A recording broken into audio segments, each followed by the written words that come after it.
In this video we are going to learn 1.7 roots of quadratic equations. We know how to find the roots of a quadratic equation, right? If you take a quadratic equation in this form, this quadratic equation can have two real roots if the b square minus 4ac is greater than 0. If the b square minus 4ac is equal to 0, you will get one real root or two equal roots.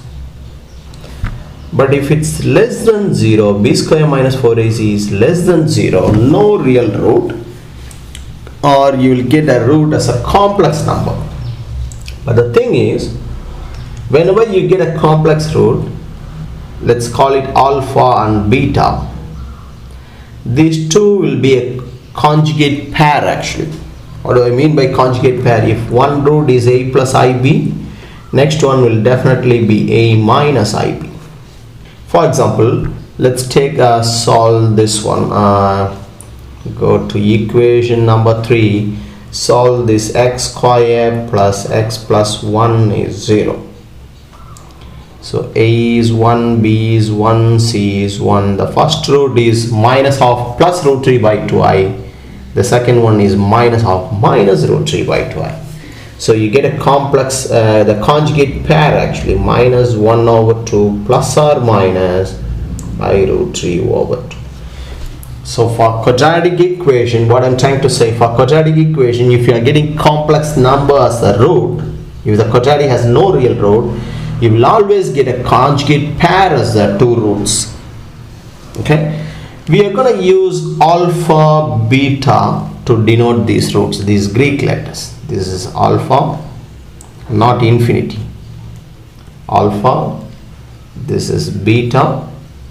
If you are talking about cubic equation or something, you will be using gamma. So here we'll be using only alpha and beta. So let's say the two roots are z is equal to, x is equal to alpha, x is equal to beta. So you can write them as a fact as x minus alpha times x minus beta is equal to 0. When you open the bracket, you will get x square minus alpha x minus beta x plus alpha beta is equal to 0. In other words, x square minus alpha plus beta times x plus alpha beta is 0. So basically what I'm trying to say, to find the quadratic function using the two complex roots, you need to add them, sub in the value here, multiply them, sub in the value here, and write the quadratic equation in this form. All you need is just the two complex roots. Okay, that's all you need to know here. Let's move on to the exercise now. Exercise 1H. The roots of the quadratic equation z square plus 2z plus 26 is equal to 0 or alpha and beta. Okay, let's find alpha and beta. Z is equal to minus b plus or minus square root of b square minus 4ac divided by 2a. I'm going to use my calculator to solve it. 1, 2, 26. Minus 1 plus 5y minus 1. So alpha is minus 1 plus 5y. And the conjugate of this is minus 1 minus 5y. Take one of the root as alpha, another one as beta. You can swap them also. Not a big deal. Now they want you to find, that's the answer for part A. We got alpha and beta. Now part B, they want you to find alpha plus beta. So when you add them, minus 1 minus 5y, the 5y will be cancelled. You will get negative 2.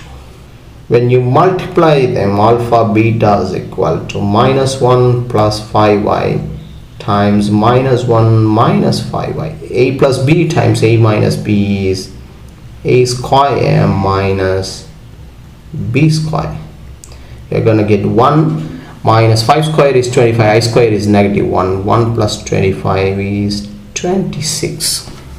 Now you see, let's say we don't have this quadratic, we can write the quadratic equation as z square minus the sum of the roots times z plus the product of the roots is equal to 0, which is same as the given equation. Here you don't need to do that, but I'm just showing this. Question number 3 now. Given that 2 plus 3i is one of the root of a quadratic equation, write down the other root. Other root would be the conjugate pair. The conjugate of this 2 minus 3i. It's just a 1 now. Find the quadratic equation. Okay. To find the quadratic equation, take them as alpha and beta.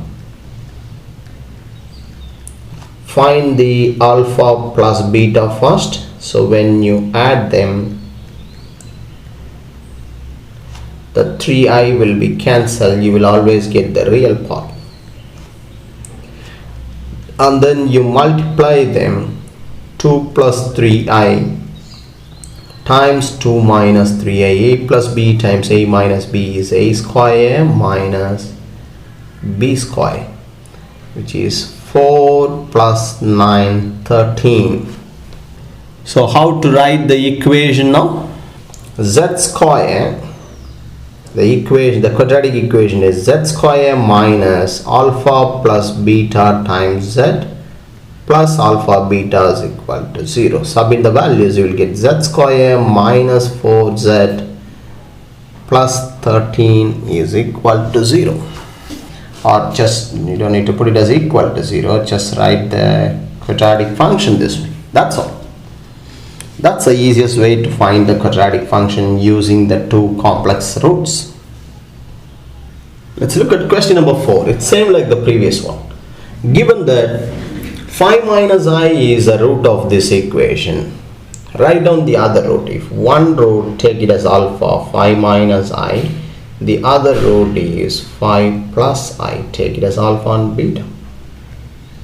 So part B, write down the value of P and Q. In other words, they want you to frame this equation using the two roots. So we need alpha plus beta first. So 5 minus I plus 5 plus I. The imaginary part will always be cancelled. You will get 10. And then find alpha times beta. 5 minus I times 5 plus I. A plus b times a minus b is a square minus b square. 25 plus 1 is 26. So you can write the equation as z square minus alpha plus beta times z. Always remember, this is minus. Plus alpha beta is equal to 0. Sub in the values here, z square minus 10z plus 26 is 0. So P is the coefficient of z, Q is the constant term. That's all. We're going to move on to the next question. This is also same like the previous one, but it's given as z1 minus 5 plus 4i. So you take z2 as minus 5 minus 4i. Always change the sign of the imaginary part. And they want you to find the quadratic. So first add them. z1 plus z2 minus 5 plus 4i minus 5 minus 4i. The 4i can be cancelled. It's minus 10. Multiply them. z1 z2 is equal to minus 5 plus 4i times minus 5 minus 4i. You can just open the bracket and multiply, or use the algebraic identity a plus b times a minus b, which is a square minus b square. So you will get 5 square 25, 4 square is 16, I square is negative 1 plus 16 is 30, 41. So you can write the equation as z square minus, instead of alpha beta, write z1 z2 z plus z1 times z2 is 0. So z square minus into minus plus 10z plus 41 is 0. So basically you compare here, b is equal to 10, c is equal to 41. That's all. It's not that hard, right? Let's take one more question. Now first part A, they want you to write z in this form. So z is equal to 5 minus 3 minus I, 5 divided by 3 minus I, multiply and divide by the conjugate of it. So you will get 5 times 3 plus I divided by a square minus b square. So the denominator would be 9 plus 1, 10. 5 over 10 is 2. So you will get 3 over 2 plus I 1 over 2. That's z. One more question. Now part B says this z is one of the root of this complex, this quadratic equation. So they want you to find the quadratic. It's same like the previous sum. You can take it as z1 or you can take it as alpha. Alpha is equal to 3 over 2 plus half I. So beta will be 3 over 2 minus half I. Find alpha plus beta and then alpha times beta. Alpha plus beta is when you add both, half I will be cancelled. You'll get 6 over 2. 6 over 2 is 3. When you multiply them, you will get a square. I'm skipping some steps actually. Minus b square. A square minus b square, which is going to be 3 over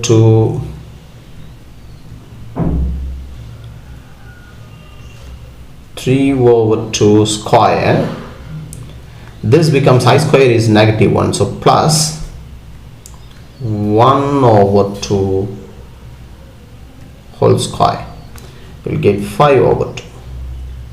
So you can write the equation as z square minus the addition of this z plus the multiplication 5 over 2 is equal to 0. But the question clearly says don't get rid of this fraction, because read the question, it says p and q are rational numbers. So p is negative 3, q is 5 over 2. If the same question says p and q are integers, you need to multiply this whole equation by 2. You'll get 2z square minus 6z plus 5.